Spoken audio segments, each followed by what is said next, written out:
All right, everyone, we are back on the streets of Trabzon, picking up exactly where we left off. Today is a massive one. First, we are popping into the Hagia Sophia. After that, we are leaving the city center and heading towards Maçka, right up into the mountains. We're gonna have a natter about the music that echoes through the valleys, and finally visit the legendary Sümela Monastery. That mysterious place looking down from the cliffs. If you are ready, let's get stuck in.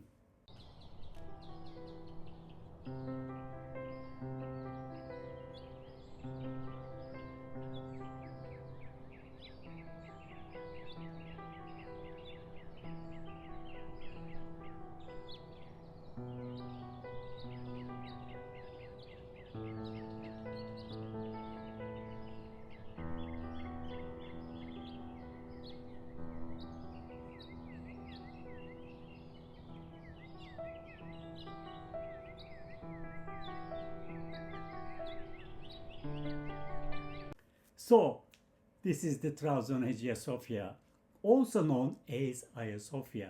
It's a stunning 13th century Byzantine church, famous for its architecture and beautiful wall paintings. What makes it special is the mix of influences. You got the classic Byzantine style, but later with touches of Seljuk art all in one place. And the views towards the Black Sea, honestly amazing.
It was built between 1238 and 1263, back in the Empire of Trabzon days. After the Ottoman conquest, it was turned into a mosque. Later, it was a museum, but today it's an active mosque again. Just a heads up, the main interior might be closed during the prayer times, but you can still see the entrance area from outside. There are photo boards showing the highlights inside, and there's a separate 15th century bell tower just nearby. That's therefore worth a look.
Right, we left the coast and we are driving inland to Maçka. Now a bit of history on the name. It actually comes from the last word, Maçka, which is the medieval Greeks turned into Matsuka. Back in the day, this was one of the key provinces of the Empire of Trabzon. Later, in Ottoman times, it was known as Maçuka. Its proper historic ground we are driving on. It's Sumela.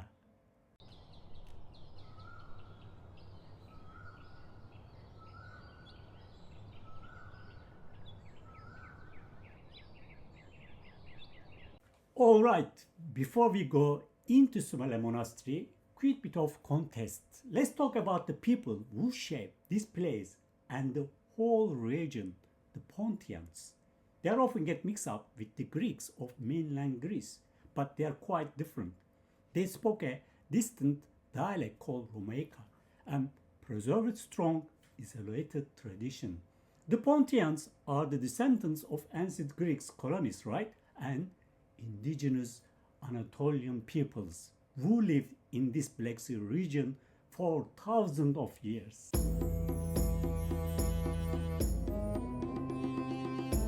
Following the population exchange of 1923, most Orthodox Pontians left for Greece. However, many Muslim Pontic families stay, eventually integrating into the Turkish nation. Yet the culture remains deep in the roots here, sadly though the Romaica dialect itself on the verge of extinction.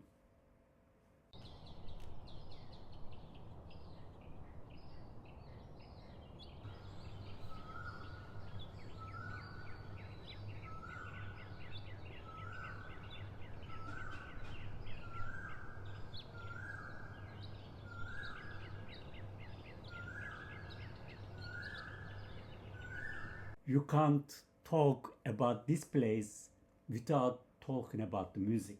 You can literally hear echoing through the mountains because the land is so rock, rivers, cliffs, valleys, communities were cut off from each other.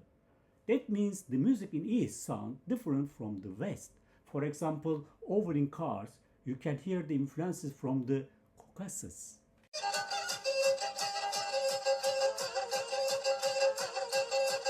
But the king of instruments here is the kemençe. It's fast, it's sharp, and is made for dancing. It's remarkable, but the Turkish music and dances around here nowadays are really similar to Pontic ones, and they are sharing lots of the same melodies. It's mainly dance music like horon.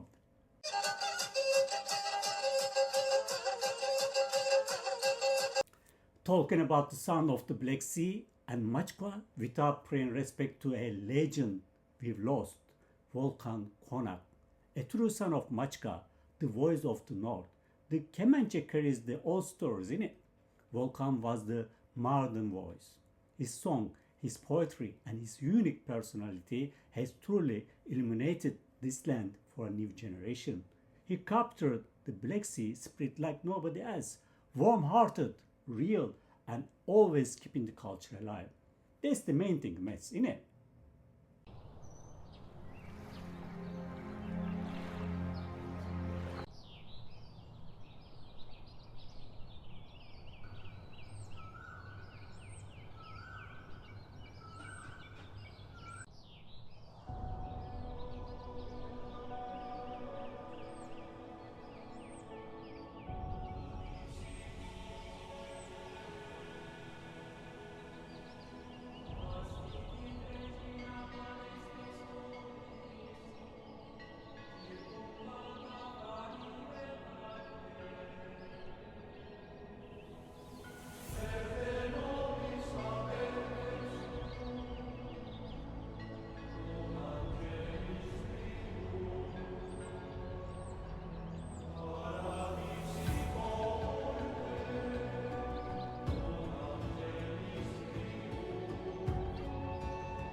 And here we are, the Sümela Monastery. It was founded around 386 AD by two monks from Athens. They saw the Virgin Mary in a dream, pointing to this exact spot. And they came here, found the cave, and start building. The name Sumela likely comes from Mount Melas, the Black Mountain, or from the word Melas meaning black, referring to a famous dark icon of the Virgin Mary that used to be kept here.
I have to mention something sad though.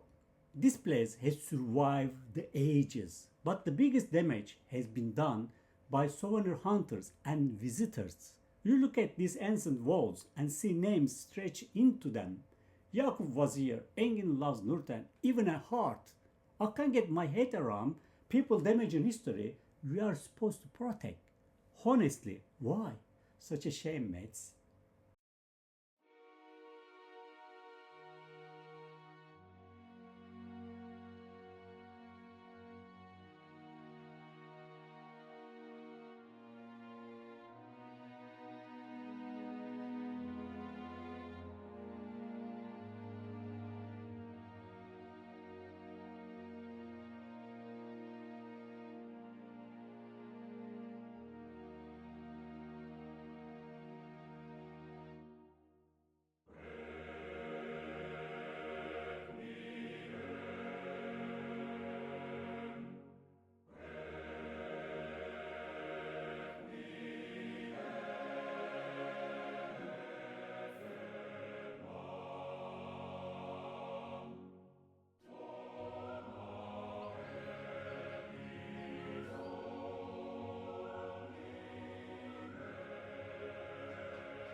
The whole complex is covered into the rock. A main church, chapels, a library, kitchen areas, guest room, basically a proper little city built into the mountain. It's been around for centuries, was abandoned after 1923 and now is a museum. The frescoes are the main event. They tell stories from the Bible in vibrant color. Honestly, mates, if you like art, you'll be staring at these art pieces for ages.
That's wrap on Maçka and Sumela.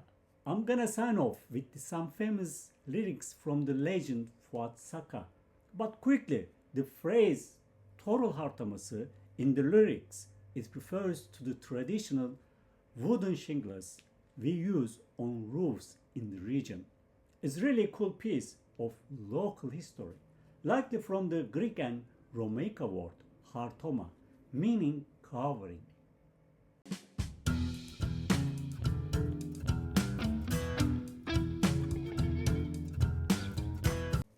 If you enjoyed the ride, smash that like button, subscribe, and hit the bell so you don't miss the next chapter.